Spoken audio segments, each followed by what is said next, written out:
Welcome to WebStarBrush.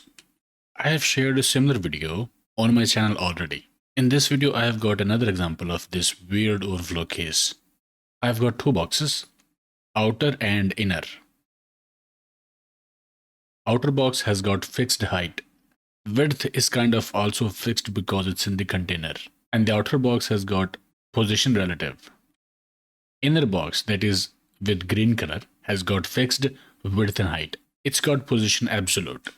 This green box is outside of outer box. This is the outer box.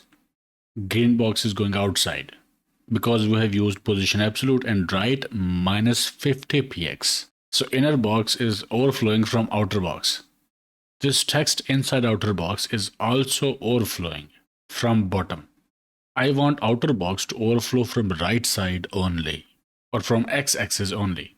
And I want to hide this overflowing text beyond outer box.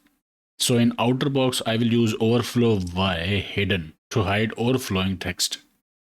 Now overflowing text is hidden, but right side overflow is also hidden.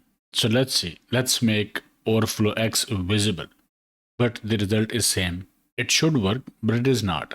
In this case, solution is to not use overflow-hidden.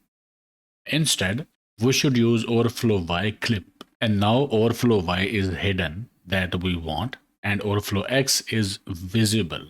We can see that inner box overflowing from outer box. So in such scenario, when you need overflow in one direction only, use overflow visible for that direction, and for the other direction, use overflow clip.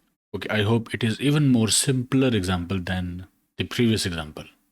Okay, I hope it helped. Like, share, subscribe, and I will see you in the next one.